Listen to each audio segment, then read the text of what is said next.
Et bienvenue à vous dans ce tout premier épisode de la playlist Style de vie. On va parler photo aujourd'hui, bienvenue dans l'épisode 0. C'est parti.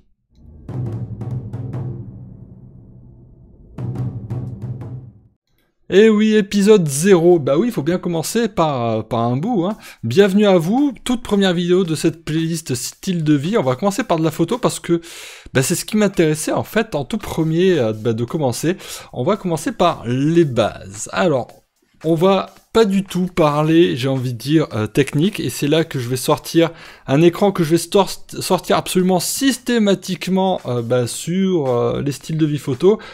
Attention les gens, c'est une vidéo faite par un amateur totalement débutant en photo, donc forcément rempli de trucs pas forcément vrais, pas forcément faux, mais on va un petit peu discuter de mon expérience photo tout simplement. Allez, on va commencer.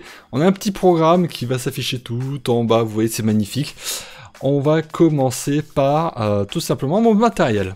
Comme ça, on va pas faire de vidéo, c'est quoi ton matos, c'est quoi, qu'est-ce que tu utilises comme objectif, etc., etc. Si jamais j'en achète dans le futur, eh bien je vous les montrerai directement, donc voilà. On va commencer par les bases. Qu'est-ce que j'ai? Alors, longue histoire, très très longue histoire, ça a commencé avec quoi?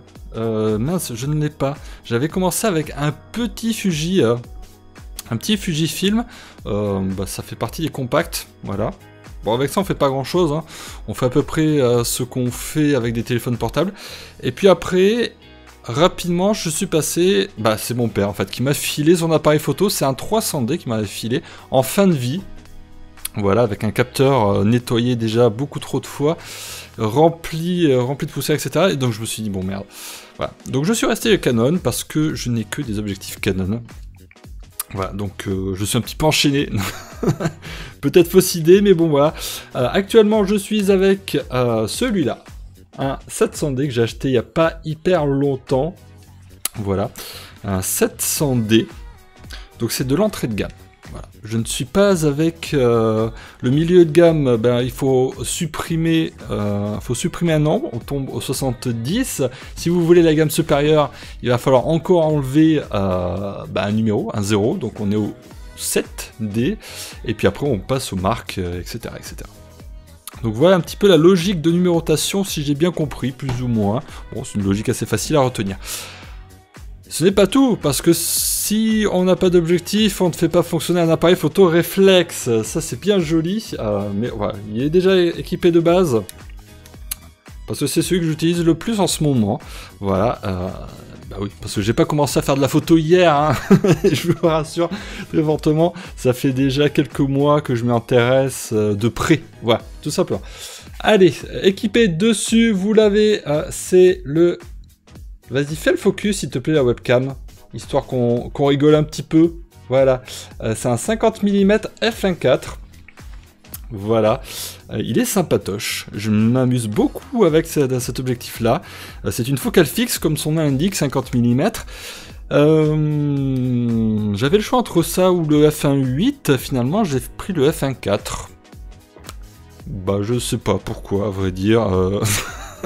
Je voulais quelque chose qui ouvre vachement grand. En fait, il y a ça, et puis après en dessous il y a le f1.2 qui est dans la série L, c'est-à-dire le truc le plus cher de chez Canon, qui vaut littéralement un bras. Je crois qu'il est dans les 1500 €. Celui-ci était dans les 380, quelque chose comme ça, les 300 balles, ce qui fait déjà pas mal, voilà.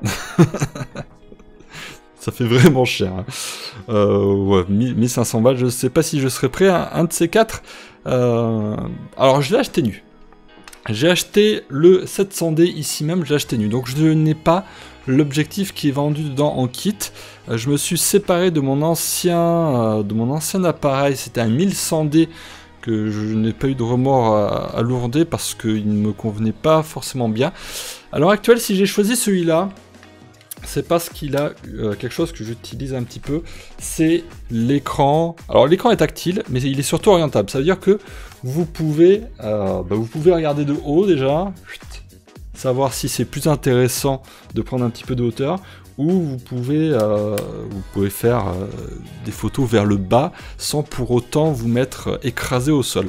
Cependant, ça ne m'a pas évité en fait de m'allonger littéralement au sol pour prendre des photos. Je vous le dis tout de suite. Alors, j'ai 3 objectifs au total. J'ai le 50 mm qu'on a vu à l'instant, que j'ai acheté cette année. Voilà, voilà. On va passer au plus vieux. Le plus vieux que j'ai entre les mains, qui n'est pas sur mon appareil, qui m'a été légué par mon papa. Il s'agit d'un... Vas-y, fais ton focus, s'il te plaît. Le 24-85 mm, qui ouvre à 3,5-4,5. Voilà. Et il est large, vous le voyez à l'instant. Il est particulièrement large. Alors ça, il a été... mon père me l'a laissé, parce qu'apparemment, il ne peut pas... Je crois qu'il ne peut pas le mettre sur son appareil. Ou sinon, il a... Je sais pas pourquoi. Il a le même coin, il a le 650, mais je sais pas pour quelle histoire. Ou sinon, il me l'a filé parce que voilà. Je m'en souviens plus pour quelle raison. Ceci dit, alors il est très bien. Il couvre une plage de focale qui est vraiment sympatoche. Entre 24 et 85 mm, on fait pas mal de choses. Voilà. Ça aurait été encore mieux s'il aurait été sur un plein format. Bah, pour ceux qui ne savent pas, celui-là est un format APS-C. Voilà. Donc il y a un facteur de grossissement. Non, il y a un facteur tout simplement à appliquer. C'est-à-dire que les pleins formats, ils ont vraiment beaucoup plus de comment dire ça, d'angle de vue à 24 mm, voilà, à focale identique, un full frame, comme on dit, a beaucoup plus, profite mieux en fait de ce genre d'objectif là, tout simplement. Donc le 24-85, en ce moment je ne l'utilise pas beaucoup, je vais m'y replonger parce que mine de rien il est bien, j'aimerais bien un petit peu exploiter un maximum, j'ai envie de dire son potentiel. Donc ça c'était le plus vieux de tous, on le voit rapidement, c'est de ce côté-là en fait, sur le pare-soleil en fait, on voit plus rien. Voilà, on ne sait même pas ce que c'est le pare-soleil. Webcam, focus, s'il te plaît. Oh, il fait chier celui-là. Ouh, calmos avec les objectifs. Celui qui est intermédiaire en termes d'âge, parce que le 50 mm qui est là, c'est le plus jeune. On a vu le plus vieux, et là, on va voir celui que j'ai pris avec le 1100D il y a 3-4 ans, quelque chose comme ça. C'était une promo chez Auchan. Ouais, j'achète mes appareils photo chez Auchan. Voilà. C'était une promo où il y avait, en plus de l'objectif en kit, il y avait cet objectif-là.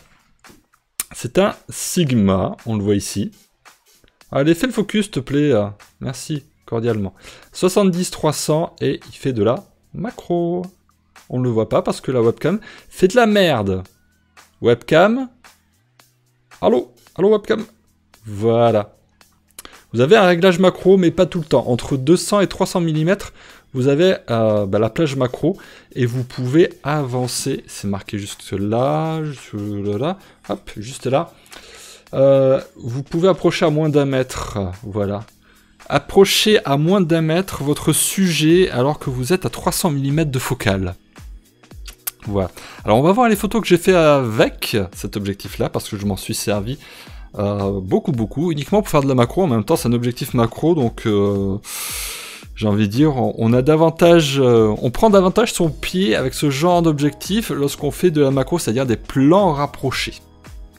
Voilà. On a fait le tour de ce qui est objectif. J'ai acheté des pochettes en néoprène, histoire de, voilà, des petites pochettes sur Amazon. Vous les trouverez à 10-13 euros, quelque chose comme ça. 10-13 euros. D'ailleurs, elles sont en train de... Oh, c'est sale. Oh, je suis déçu. C'est en train de s'effiler, là, sur le côté. Vous voyez, il y a un gros fil. Bon, pour ce prix-là, pour 10 balles sur Amazon, vous en avez 4. Voilà. Donc, je vais peut-être faire gaffe la prochaine fois que je remettrai mes objectifs dedans. Voilà. Autre chose, ça, c'est mon père qui me l'a laissé. C'est pour un petit peu pousser le bouchon un petit peu plus loin. C'est un convertisseur x2. Vous doublez la focale avec ça. De chez Kenko. Voilà.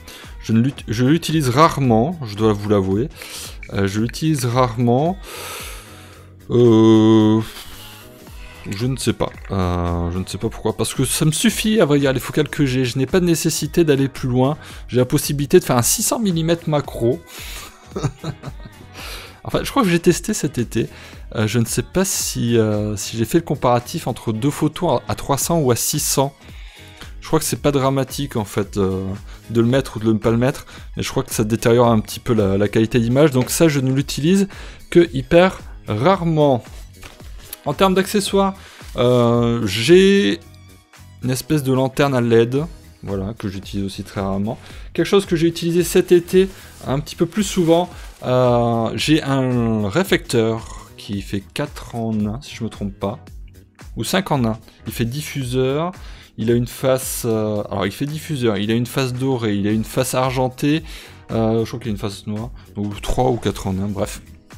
Je l'ai utilisé cet été, parce que je voulais faire de la photo en extérieur avec... du portrait, tout simplement. J'ai pris en portrait ma compagne et c'était sympa. Voilà. C'est un truc que je dois refaire, voilà, tout simplement. J'ai envie de continuer dans de l'extérieur en portrait, etc., etc. Du portrait en extérieur, etc., etc. Qu'est-ce que je raconte, putain. Voilà, on a fait le tour du matériel, on est déjà 11 minutes de vidéo, on va continuer, s'il vous plaît. Ma pratique et la pratique en général. Petit speech rapide, je vais essayer de caler ça en quelques minutes. J'ai une pratique occasionnelle, voilà. Donc c'est pour ça que le matériel que j'ai est en conséquent, pas du haut de gamme tout simplement. J'ai pas une pratique qui me nécessite de prendre du matériel. Ça me convient très largement. Avec ça, je m'éclate. Je pourrais m'éclater à plein temps, on va dire. Je pourrais faire que ça m'éclaterait. Donc... Autre chose, parce que ça fait aussi un paquet de temps en fait que je regarde des youtubeurs divers et variés. Je regarde un Fin4, je regarde un Thierry, je regarde mon petit Réflexe, je regarde la chaîne Devient Photographe aussi, je regarde toutes ces chaînes-là, et même un petit peu plus d'ailleurs. Un petit peu plus de chaînes. Et c'est vrai que je gobe pas mal de vidéos de retouches sur Lightroom, etc. Des retouches sur Photoshop. Et puis j'ai vu mon père. Et je me suis dit que, en termes de pratique photo, en fait, on n'a rien à dénigrer du tout, parce que, en fait, mon père ne retouche jamais ses photos sur Photoshop et elles sont absolument impeccables. Et en fait, il utilise ce que l'on appelle dans l'appareil des styles. Des styles, qu'est-ce que c'est? Ce sont des pré-réglages en fait de luminosité, de contraste, de saturation qui sont déjà présents dans l'appareil. Et grosso modo, c'est l'appareil qui fait justement le traitement, et il fait le traitement avec ces réglages-là. Et il en tire des résultats tout à fait convenables en fait. C'est assez impressionnant en fait. Ouais. Bon, faut dire qu'il y a passé du temps. Et je me suis dit, en fait, lorsque je me suis dit, tiens, tu devrais, je t'ai emporté Lightroom avec moi, voilà. On peut y regarder, etc. Tu peux un petit peu aller plus loin, j'ai envie de dire, dans ta qualité photo, etc. Et en fait, on l'a pas fait. On n'a pas senti, j'ai envie de dire, la nécessité de le faire, parce qu'en fait, il a déjà des résultats photos corrects. Donc on n'a pas besoin d'aller plus loin. On pourrait faire un petit peu mieux, mais il n'y a pas de nécessité de le faire, en fait. Voilà. Donc je me suis dit que, en fait, il n'y a pas qu'une pratique de la photo, il n'y a pas qu'une seule règle à proprement parler. Mon père a une pratique de la photo, j'ai une pratique de la photo qui n'est pas tout à fait exacte. Il n'y en a aucune qui est à dénigrer, en fait. Si vous n'utilisez pas Photoshop, si vous n'utilisez pas Lightroom, ce n'est pas un drame. Si vous l'utilisez et que vous croisez quelqu'un qui ne l'utilise pas, il n'y a aucune raison de dénigrer aussi. Donc à chacun ses choix, à chacun sa pratique, tout simplement. Il y en a qui ont des pratiques amateurs, professionnelles, voilà, tout simplement. Il n'y a pas à se prendre la tête, j'ai envie de dire, dans ce cas de figure. Il n'y a pas du tout à se prendre la tête. Alors, un petit point, parce qu'on est toujours sur les bases, et on va parler bases. Quel est l'objectif de la série, en fait? De cet objectif, l'objectif de la série de vidéos photos dans cette playlist style de vie. Elle va être simple, ça va être un objectif de partage, en fait. Voilà. qu'est-ce que je vais vous proposer? Je vais vous proposer déjà de réagir à cette vidéo, tout simplement dans les commentaires. Vous êtes, comme d'habitude, si vous me connaissez sur Warframe, vous savez que je réponds aux commentaires, voilà. Et donc le but, ça va être d'échanger avec vous, alors, tout en sachant que je suis totalement amateur et totalement pratiquant occasionnel de la photo. Donc si je vois des commentaires totalement irrespectueux, je n'hésiterai pas une seconde à les dégager aussitôt dit, aussitôt sec, je ne les garde pas sur la chaîne, je m'en fous. Je m'en fous complètement. On est là pour discuter, on est là pour échanger, et à contrario, ceux qui sont là et qui sont au même niveau, voire même encore plus débutants que moi, c'est avec plaisir qu'on discutera ensemble de la pratique de la photographie. Gros programme. Alors l'objectif sera aussi, je compte faire un petit peu vous montrer un petit peu les photos que j'ai faites, et je vous montrerai rapidement, et je vous montrerai après ce que j'ai fait sur Lightroom, parce que j'aime bien. Voilà. Je suis un petit peu beaucoup utilisateur de Lightroom, ça m'intéresse beaucoup. Je n'ai pas un niveau très élevé d'ailleurs sur Lightroom. Sur Photoshop c'est autre chose, mais sur Lightroom c'est pas du tout la même chose. Il y a des choses que je ne maîtrise pas du tout. Tout ce qui est virage partiel, les filtres je ne les utilise pas souvent, et lorsque je les utilise ça donne des résultats un petit peu approximatifs. Donc j'ai encore une marge de progression, j'ai envie de dire. J'ai une marge de progression. Voilà. Et donc je vous proposerai ces vidéos-là, et je vous mettrai à disposition dans la description de quoi télécharger en fait le fichier RAW. Voilà. Le but, ça sera d'échanger avec vous avec juste un fichier. Je vais pas vous déballer toute la série de fichiers. Et au fur et à mesure de chaque vidéo où je parlerai de Lightroom, où j'essaierai de progresser dessus, j'irai voir les retours que vous allez me faire par mail, le traitement que vous avez opté, pourquoi, etc. Pourquoi je dis autant de fois etc. dans cette vidéo? Non, on va un petit peu parler pratique, on va parler pratique, tout simplement. On va parler concret, on va parler pour progresser. Voilà, on part de cette série sur l'épisode 0, je considère que je suis niveau 0 photographie. On va dire ça comme ça, voilà. Et on va essayer de progresser ensemble.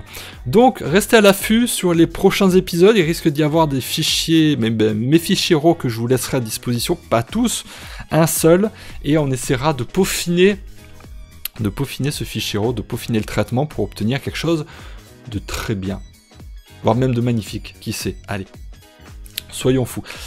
Allez, je vais vous parler un petit peu d'astrophoto, et là, en fait, je vais vous spoiler les 2 points que l'on va aborder pour terminer cette vidéo là. Je vais vous parler d'astrophoto parce que c'est quelque chose que je pratique très occasionnellement.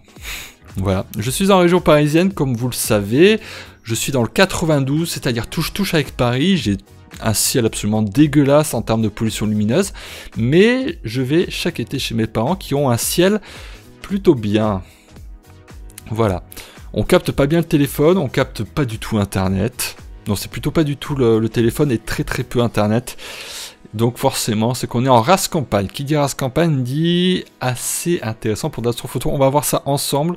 Je vais vous montrer mon matériel astrophoto qui est resté dans le sud, loin de moi.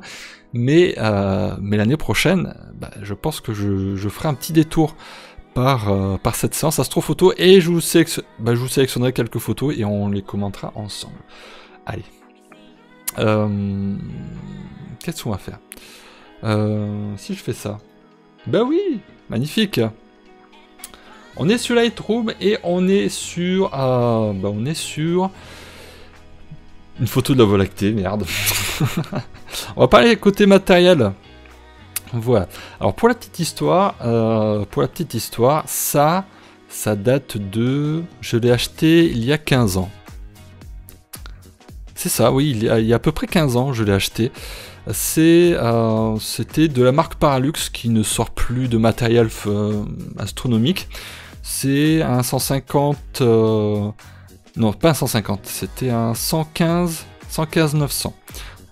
Donc le télescope est un 115-900, c'est sur une monture équatoriale. Donc une monture équatoriale, c'est une monture qui est capable de suivre le mouvement de rotation de la Terre, et donc de le compenser, donc qui permet, et vous le voyez ici même, on a le moteur de suivi.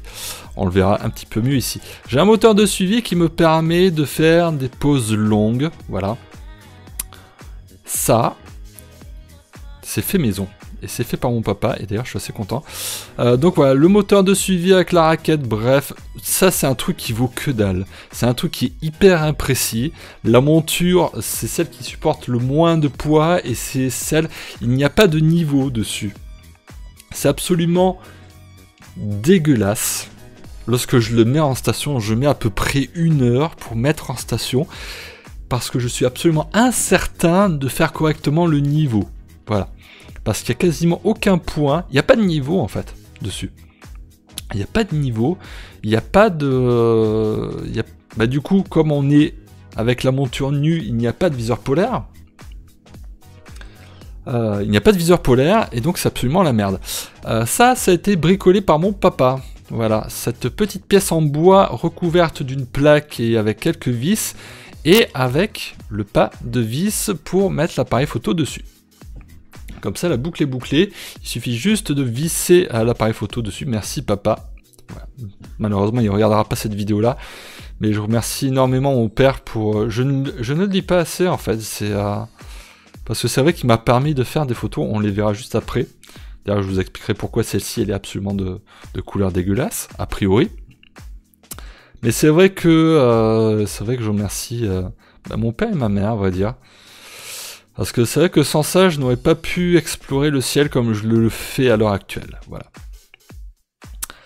Alors, avec ça, qu'est-ce que j'ai pu faire? J'ai pu faire... Est-ce que je pars cet été? Ça, c'est une photo de cet été-là. Ouais. C'est une photo de cet été. 10 secondes de pause à f1.4 sur le 50 mm. Il n'y a pas besoin de suivi avec avec si peu de temps, pardon. On le dit dans ce sens-là. Tout ça pour accrocher... Elle est charge mon petit Jean-Mich. Voilà. Tout ça pour approcher la galaxie d'Andromède qui est juste là. Voilà, pour ceux qui ne connaissent pas, c'est Andromède. Voilà. 10 secondes, parce que j'avais envie de voir à quel point c'était intéressant de photographier avec ouvert, justement, à 1.4, c'est-à-dire vraiment grande ouverture. Grande ouverture, pardon. J'ai réalisé cette photo-là avec 386 secondes de temps de pause. Sortez la calculatrice. Ça fait 4 minutes et des brouettes, je crois bien. Limite 5 minutes. 5 minutes de temps de pause. Aussi longtemps, il faut absolument compenser le mouvement de rotation de la Terre. Sinon, on a des filets d'étoiles. Et c'est là que la précision, justement, de la monture, ça importe. La précision de ça, c'est-à-dire qu'il soit bien plat, qui soit bien aligné, voilà, bien aligné sur l'étoile polaire, et que le moteur, ne soit pas en rade, parce que s'il est totalement grippé, il n'a pas le même rythme. Il y a eu un raté, je dois vous l'avouer, je ne sais pas pourquoi. Voilà. J'ai des étoiles qui sont en forme de... Remarque, ça c'est sur l'extérieur. Ouais, bon. Qu'est-ce qu'on peut y voir sur ce genre de choses? On va passer au développement et on va... Ah, je ne peux pas. C'est du JPEG? Ah non, pardon. Oh là là là là. Qu'est-ce qu'on peut y voir? Qu'est-ce qu'on peut y voir? On va juste le montrer là. Là, on est sur la région du Cygne. Constellation du Cygne. Il y a la nébuleuse de l'Amérique du Nord, North America, qui est juste ici. Je voulais prendre cette photo parce que j'utilise en fait, j'ai utilisé donc l'appareil que j'ai actuellement, là, le 700D. Le 700D, il est filtré. L'appareil que j'avais auparavant, le 1100D, je l'ai défiltré. Et avec du défiltrage, j'ai obtenu ce genre de choses. Voilà. Je l'ai obtenu directement en couleur. Alors que là, on le voit à peine, voilà. Ici, on est à 385 secondes. Ici, on est à 300 secondes. C'est-à-dire qu'on a plus... tout simplement, on a plus de signal. Et au passage, on a une belle trace. Donc, toutes les traces de couleur rouge, c'est c'est de la nébuleuse, hein, tout simplement. Ah bah oui, celle-là. 2 minutes. 2 minutes de pause pour obtenir... du côté de la Voie lactée, pour obtenir... Ouais, c'est dégueulasse. Le suivi était absolument dégueulasse. On voit du rouge, on voit du bleu. On est sur la nébuleuse de la lagune ici, nébuleuse Trifide ici même, nébuleuse Oméga ici même, tout en haut. Voilà. L'appareil défiltré, il n'y a aucun traitement sur cette image. Aucun traitement. Qu'est-ce que j'ai fait? Celle-ci, c'est quoi déjà? Ça, c'est le Scorpion. Mais c'est pas intéressant. Là, on est encore sur North America.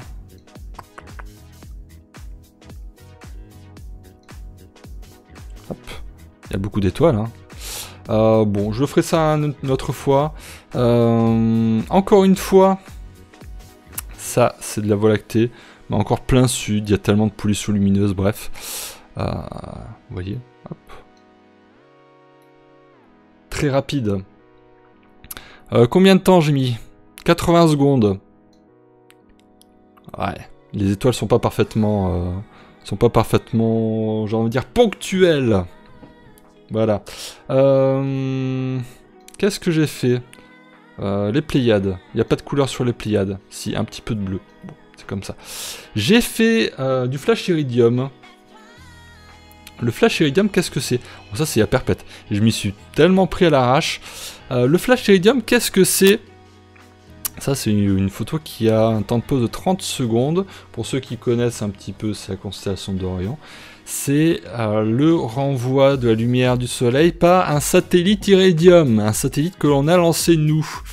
Et ça, c'est... non, c'est celui-là, je crois bien. Celui-ci... Putain, la pollution lumineuse de merde. Ça, c'était en pleine ville. Ça, c'est un flash que j'ai eu. Le centre du flash était quasiment à côté. C'est-à-dire que l'intensité était vraiment maximale. Si vous n'avez pas encore l'occasion de regarder, regardez-en un, parce que ça ne va pas durer. C'est quelque chose qui est censé disparaître. Ça laisse c'est vraiment un flash. Hein. Sur le maximum, hein. Voilà. Prenez pas des trucs qui ont des très faibles luminosités, bref.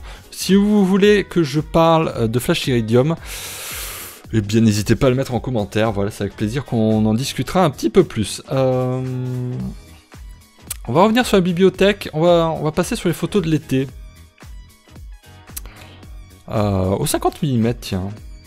Bon, j'ai fait un petit peu de la merde avec ça, parce que c'est pas net.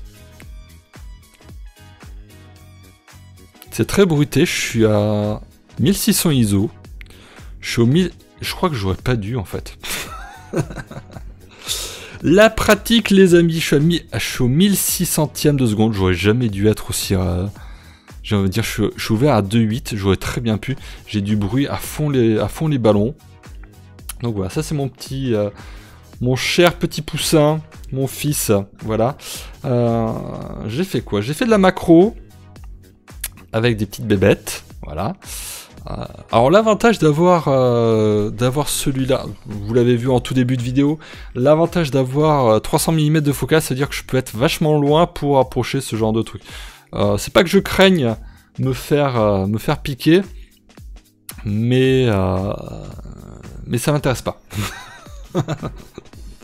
Donc voilà.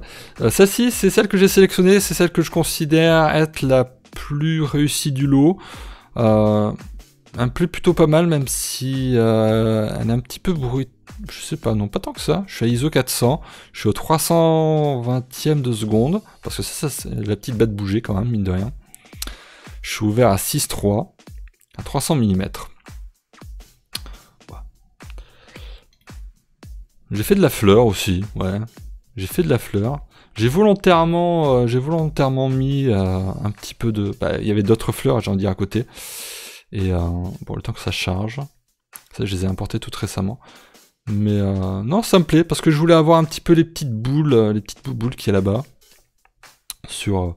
je sais pas, je suis pas expert botaniste sur le pistil, je ne sais pas, bon bref. Et j'avais envie d'avoir un petit peu de soleil. Bon, je sais pas, de mon point de vue, c'est celle que je préfère, donc n'hésitez pas en commentaire à indiquer vos photos préférées, si vous préférez la rouge, cette rouge là, cette violette là. J'ai fait de la macro, Alors ça, il faut savoir que ça, c'était... C'est gros comme ça, en fait. Toup, ça doit faire... Est-ce que j'ai une règle? Non, j'ai pas de règle. Ça doit faire à peu près 2 cm et demi, 3 cm de haut, cette petite figurine de chat qui est peinte à la main. Et donc j'ai fait un zoom, à fond dessus. Je suis à 300 mm, ISO 4000. Je sais même pas pourquoi j'ai mis au 500e de seconde, parce que j'étais sur un trépied. Ah oui, je vous ai même pas parlé du trépied, dis donc, maintenant que j'en parle. Oui, j'ai un trépied. J'aurais peut-être pas dû, en fait. Pourquoi je mets des vitesses d'obturation aussi rapides? Bref, c'est bourré d'erreurs. Je me suis amusé à faire des soleils en étoiles, voilà. C'était quelque chose que je voulais faire depuis un bail. Je voulais expérimenter. Bah, je l'ai fait, voilà. J'en ai fait même avec beaucoup d'étoiles. Alors ça, il va falloir que je re-regarde. Qui c'est qui avait fait une vidéo dessus? Je crois que c'est Sylvain de chez Mon Petit Réflexe qui avait fait une vidéo dessus pour faire des soleils en étoiles. Et il faut que je recheck sa vidéo pour savoir pourquoi sur celle-ci, j'en ai 1, 2, 3, 4, 5, 6, 7, 8. Attends, 1, 2, 3, 4, 5, 6, 7.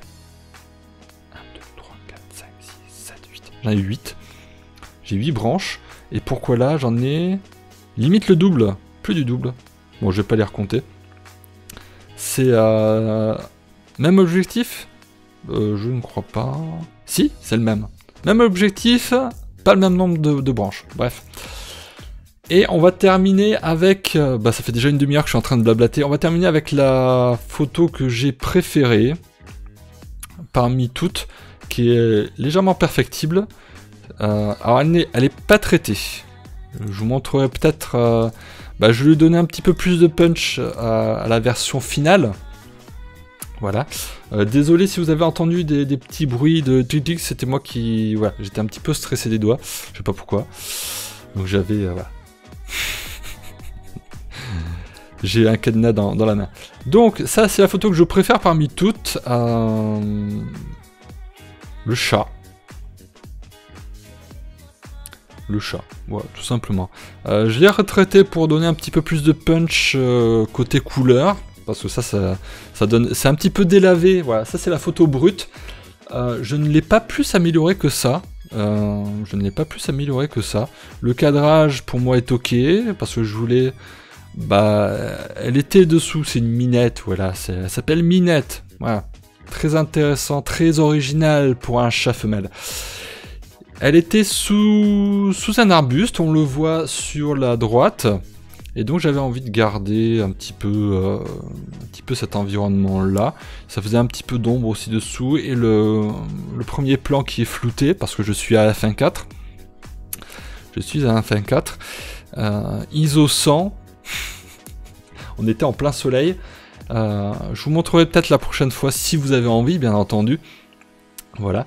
Je vous montrerai le traitement que j'ai fait là-dessus. Mais voilà, elle était un petit peu à l'ombre. Le premier plan était au soleil.